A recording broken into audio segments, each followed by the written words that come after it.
I watched my brother's whole face crumble when they dragged his fake bride out in handcuffs, her screaming bouncing off the chandeliers I paid for. My mama stood there frozen, finally understanding that the daughter she threw away like last week's leftovers was the only one who ever had her back.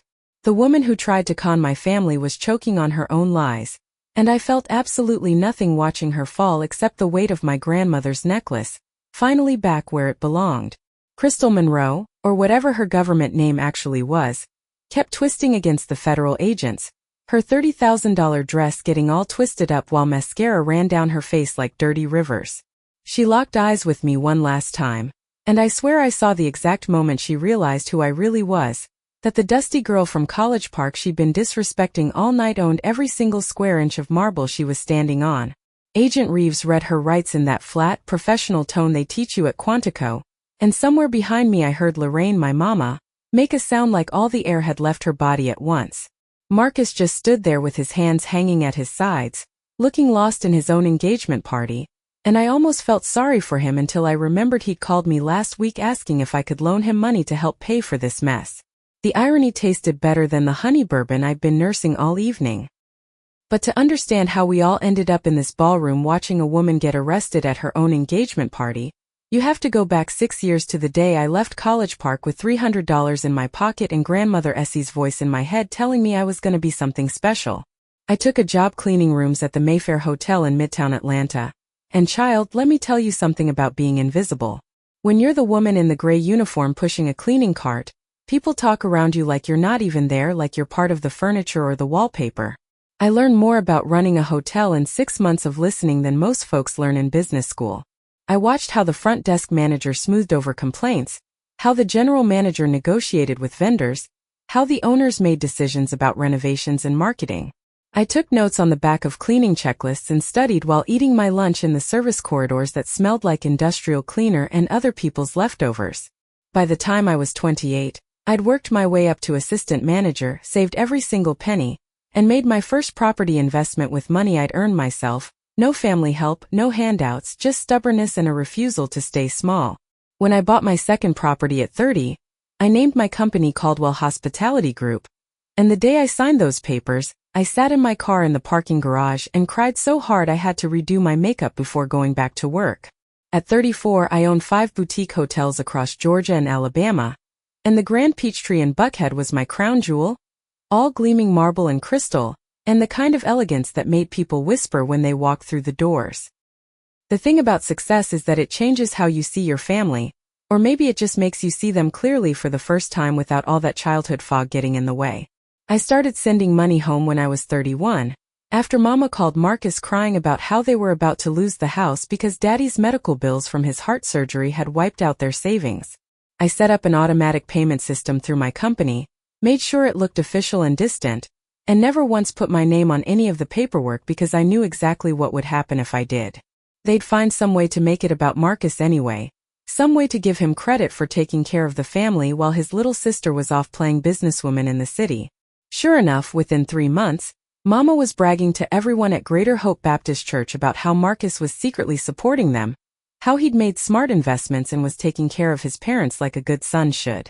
I heard about it from my cousin Dina, who called me laughing so hard she could barely breathe, asking if I knew that Marcus was supposedly some kind of financial genius now.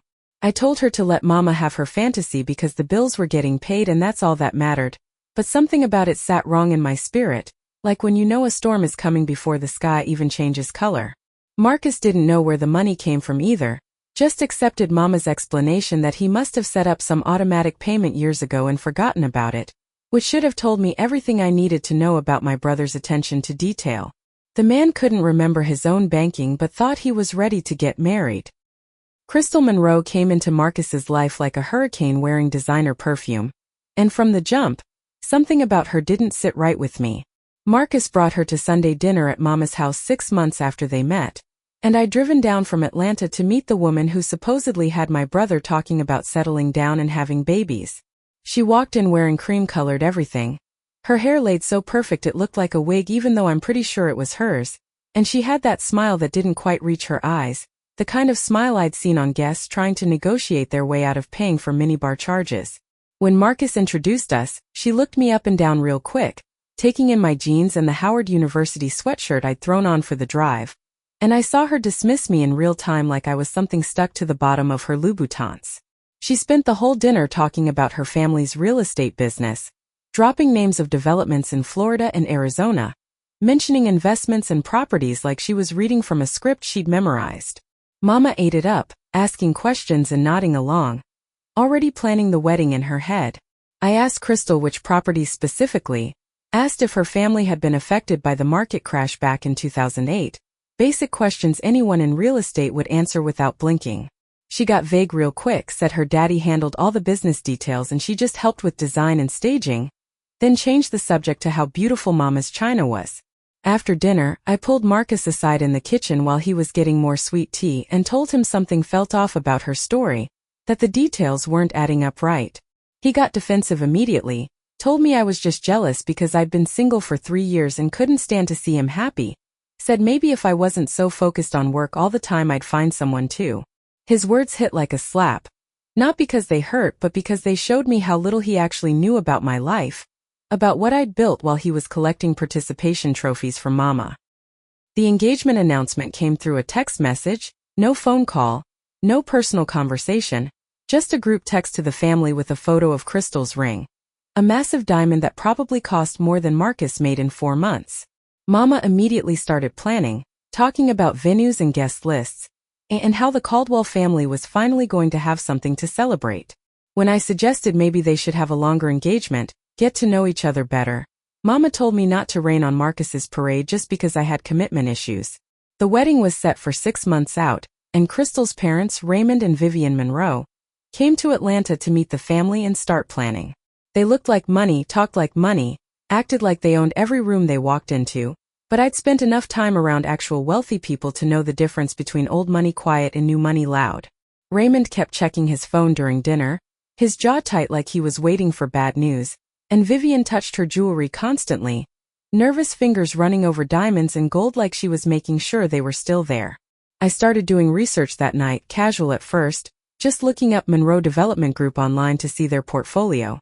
The website was gorgeous, professionally designed, full of renderings and testimonials, but when I dug deeper, when I started looking for actual proof of completed projects, everything got fuzzy.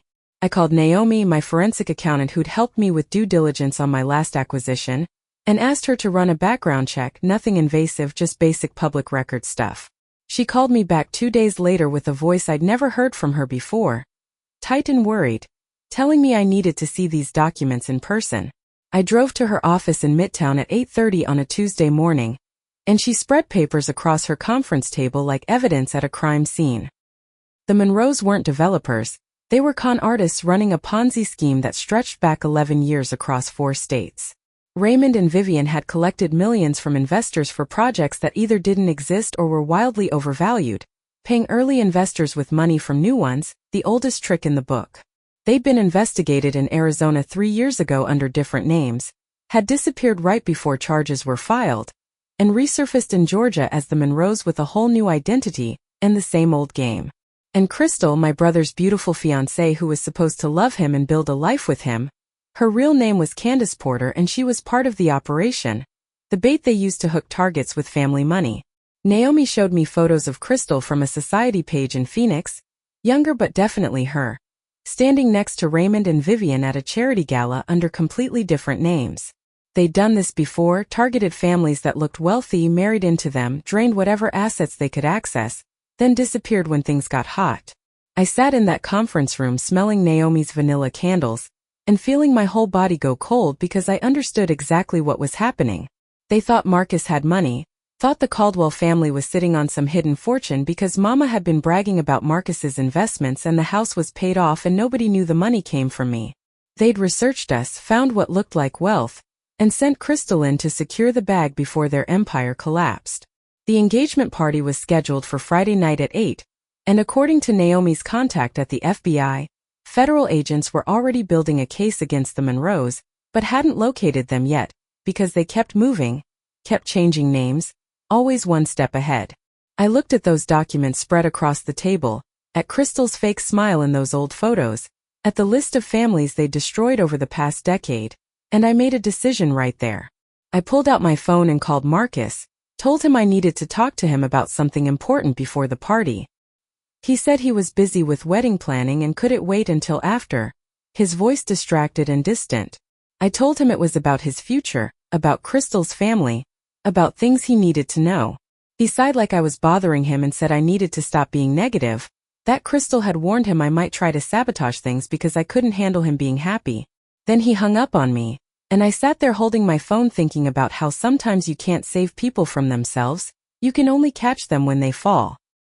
I watched my brother's whole face crumble when they dragged his fake bride out in handcuffs, and this time I saw every detail I'd missed in the chaos before. The way his hands came up like he wanted to reach for her then dropped like he'd touched something burning. Crystal was still screaming about lawyers and mistakes and how we'd all regret this, but her voice had changed, the polished accent slipping into something harder and more desperate that probably sounded more like her real self than anything we'd heard before. Agent Reeves had her by the arm, professional and unmovable, while another agent had Raymond against the wall reading him his rights and Vivian sat on the floor near the champagne fountain crying theatrical tears that weren't moving anybody. I stood there with grandmother Essie's necklace heavy against my collarbone, the weight of it exactly right after being wrong for so long, and watched my family's faces cycle through shock and confusion and slowly dawning understanding. Mama was staring at the screens behind the stage where I'd had my general manager display every document, every proof, every piece of evidence that showed who these people really were. And her eyes kept moving from those screens to me like she was trying to solve an equation that didn't make sense. Marcus finally looked at me across the ballroom, and I saw the question in his face before he even opened his mouth, but I waited, let him come to me, let him walk across that floor past all those guests whispering and recording on their phones. He asked how I knew, his voice barely above a whisper, and I told him the truth simple and clean, that I paid attention, that I listened when my spirit said something was wrong, that I'd learned a long time ago to trust the feeling in my gut over the words coming out of people's mouths. What I didn't tell him right then, what I saved for later when we were alone in my office on the 42nd floor of the Grand Peachtree, was that I hadn't just exposed them, I'd made sure they'd never run this game again. After Naomi showed me those documents, I'd done more than call the FBI. I'd reached out to every single family the Monroes had scammed over the past decade using the information from Naomi's deep dive. And I'd hired lawyers to help them file a class action lawsuit that would tie up every asset the Monroes had hidden in shell companies and offshore accounts. I'd worked with the federal prosecutor to make sure Crystal's bail was set high enough that even if they'd hidden money somewhere, they wouldn't be able to touch it without triggering more investigations. And I'd done something else, something that felt right in a way I couldn't quite explain. I'd set up a scholarship fund in grandmother Essie's name using the reward money the FBI gave for information leading to the Monroes' arrest, a fund specifically for young women from small towns trying to break into hospitality management, girls who reminded me of who I used to be when I was pushing that cleaning cart and dreaming bigger than anyone thought I had the right to. Marcus sat across from my desk in that office, looking at the view of Atlanta spreading out below us like a carpet of lights, and asked why I never told him about any of this, about the company, about the money I'd been sending home, about the life I'd built. I told him the truth without anger, just facts as plain as daylight, that nobody ever asked, that they were all so busy deciding who I was supposed to be that they never bothered finding out who I actually was. Mama called me 3 days after the party, her voice small and shaky in a way I'd never heard before, and said she'd started seeing a therapist because she needed to understand why she'd treated me the way she did, why she'd given my inheritance to a stranger, why she'd spent 34 years making me feel like I was never enough. I told her I appreciated that we could take things slow and build something new if she was willing to do the work. Some bridges you burn, some bridges you rebuild, and some bridges you construct from scratch using better materials and a stronger foundation. I'm sitting in my office right now, 8 months after that engagement party that became the talk of Atlanta, and grandmother Essie's necklace is warm against my skin like it's alive, like it knows it's finally home.